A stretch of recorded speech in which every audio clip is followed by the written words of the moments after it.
You're the latest in a line of celebrities who started a Kickstarter, and Spike Lee and some others have come in for some criticism. You know, people saying, "Oh, you're already famous. You've already got a lot of money. What do you need Kickstarter for?" What's your response to those people? That's funny, because the people that really got money, they don't even spend their money, and so I'm still learning how to even make money, as opposed to how do you go after somebody else's money and spend their money. I want to learn how to do that, because people with money don't even spend their money, and I don't know how to do that yet. So I got to learn that so I can maybe, do this on my own. But right now, I definitely I'm just a musician out here, not actually a starving musician, but I'm just a musician that want to do big things, but I don't have that kind of capital. And so we had to figure out how can we actually do this on a big scale, like the Rolling Stones. I mean, we ain't getting no Rolling Stone paper. We ain't getting no Paul McCartney paper. I mean, we ain't getting no Elton John paper. I mean, nothing. I mean, we don't even come up on the Richter scale. And so, it's ludicrous to even think of us on that scale. And so to be able to pay bills, okay, we're about there. But other than that, I'm just like all the rest of these mothers. Yeah. One step away from being a starving artist. I think people will be surprised by that. Well, they need to know. Yeah. They need to know. Looks are deceiving. Yeah. Need to know the real deal, and not the dildo, because it's hard to take a big band, out on the road, and pay them. Not only pay them, pay the taxes. You got to pay taxes in every place you go. There's so many things that people don't know. That's why you see so many artists being brought down, because everybody thinks that there's so much money in this entertainment world, which there is. But if you don't know what you're doing, they come in and take everything. That's why everybody that gets their thing. In the end of it, they get everything taken, everything. So it's ludicrous to even think that myself, George, or any of us got big paper. I mean, Elton, Nick, them the boys. The boys. That's the kind of paper I would love to have, but, I'll settle with what I got as long as I can get out here and command and demand for the community. That's my goal. And hopefully a paper trail will show up. And if it don't, I'll continue to do what I'm doing. I would have thought you would have made money from sampling. Don't you get sampled a lot? Well, that's the only reason that we're able to have this conversation. Yeah. I said only reason. That is the only reason. Because, as you know, I didn't start back up touring until 2011. Yeah. So, it was basically the sampling that really kept me alive. People don't know that either. And what are you going to do if you line everything up and then you just miss your target on Kickstarter or something? I don't even think about that. Yeah. I thought about that. It's like it would be total disaster. I mean, no motivation or nothing. I don't even think about that. The people, I think if we get it out there and people really feel how real this is, I think we're on the way. And so I can't even think no other way. So I don't even think about that. How did you fund the last tour then? We scuffled like a mug. We lost money. And so that's why, again, that we had to rethink and relook at this, because having a big band and you're pretty much on your own, there's no more, like record company support for real. And so you're really on your own. And so, I kind of funded that myself. When you do that, if you lose, you lose. And so, yeah, I mean, we're kind of used to that. So as Funk Capital of the World, did you self-fund that as well? No, we actually had a record company out of the Netherlands, Mascot Records. Yeah. Who, thank God, they believed in us and the project, and gave us some money to record that. Yeah. And we got it all done. We got it all in the way I wanted it, and so it's so hard to get backers for the funk to commit to the funk, to really commit some big bucks to get this across. But Mascot came up with a budget to help us, record that album, and like I say, thank God for them, because they allowed me to do it the way I wanted to do it. How far? And usually, most companies, big companies, don't want you. They want you to be like whoever else is hot at the time. Yeah. And I could never be that. You first went solo in the 70s, didn't you? Stretching out and all that stuff. Were you wrestling with record companies back then, or were they pretty much? No, always wrestling with record companies. But we was with the biggest, we was with Warner Brothers, and they, they didn't really believe in the funk, but we were selling records with Parliament, and so that kind of convinced them to take a chance on, on these crazy, whacked out brothers,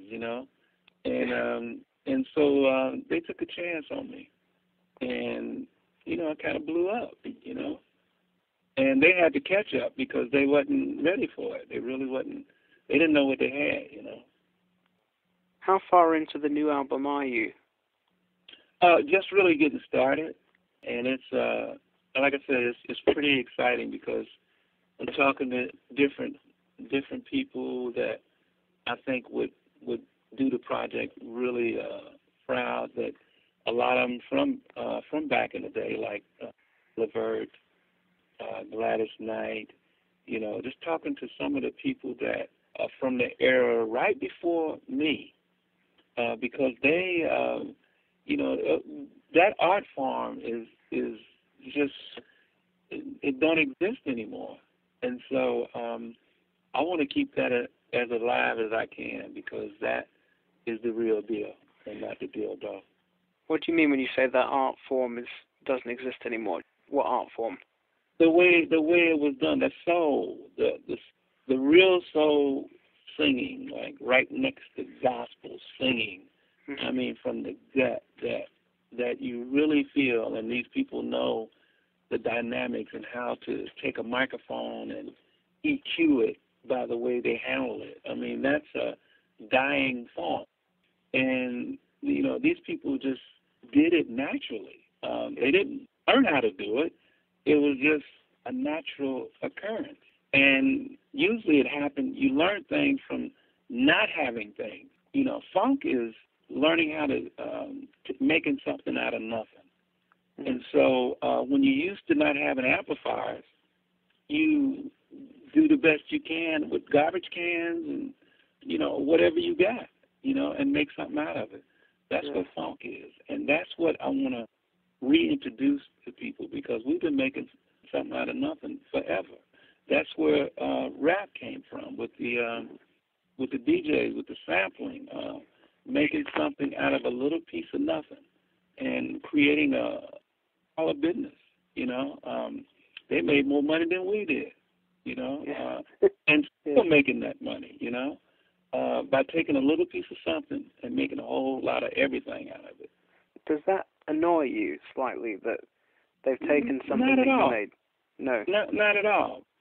Yeah. It's really about the time it is, as we advance, it's only the paper god's gonna only go up, and so whatever the rappers are making today, triplet, the next generation. I mean, so no, I'm definitely not mad about that.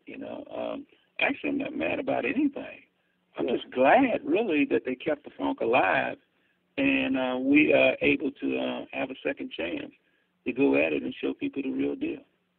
You have on your Twitter and on your Facebook in recent months, or pretty much since about as long as I found out you were on Twitter and started following you, actually, you've been almost every day you'll post a tribute to an artist that you admire or an artist from the past. What are your thoughts about contemporary chart music and how it compares to back then, those artists that you pay tribute to constantly? Well, first of all, I don't compare it because, there is no comparison. It's just recognizing my history, recognizing not only the timing that I came up, but the time before I was even born or even thought about. Those were the people that opened the doors for us.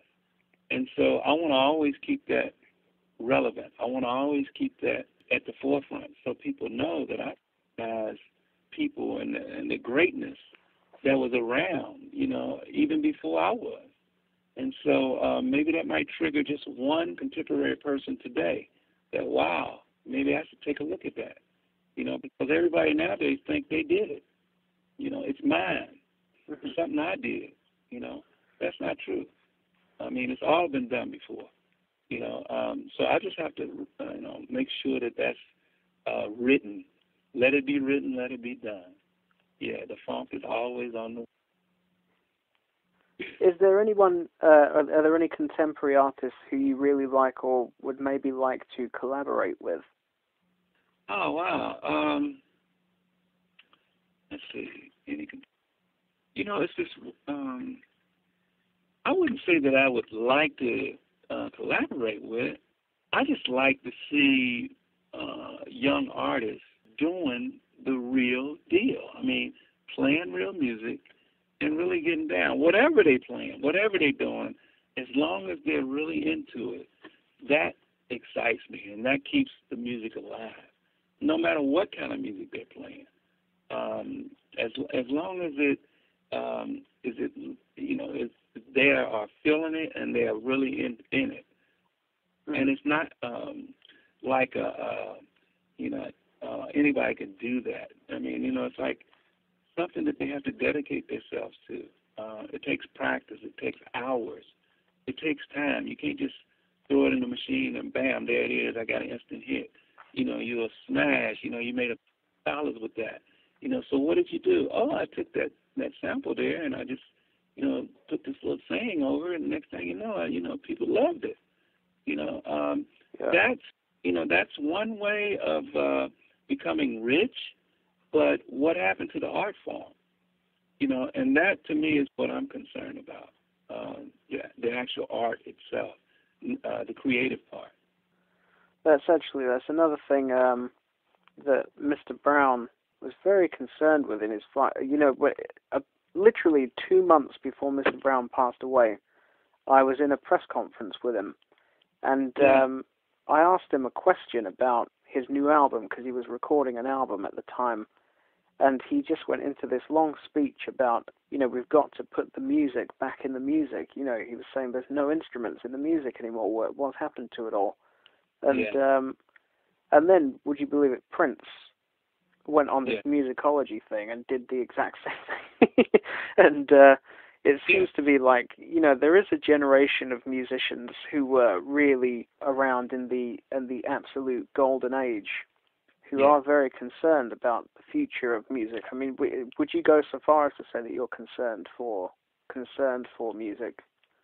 Well, it's not. I wouldn't use the word concern. Mm-hmm. It's just I would say I would like to just do my part to keep it alive and make sure that people connect the dots to it, because especially in America, everybody wants to get rid of history and do something new, which is great. But that's just like throwing the baby out with the bathwater. Mm-hmm. If we don't hold on to our history, we don't have nothing to look forward to. And so, it is my duty to make them smell the booty and to keep the funk alive. And so I have to do this. This is not a concern. It's just something that I have to do. I don't know what's going to happen, just like I don't know what's going to happen with the Kickstarter thing. I don't know none of that. But I do know that I got to keep playing my instrument. I got to keep practicing because that is what we do, and that's what we're here for. Speaking of keeping the history alive, Bootsy, have you ever considered writing a book? I've been approached maybe 1,000 times, but it never really struck me yet to do that. I don't know. Everybody seems to be writing books, and I don't like to do what everybody's doing. I don't know. Maybe that's stupid. Maybe that's why I don't have as much money as, say, Mick or, any of the rest of them. But, I just don't, I'm not feeling that. I have to feel it.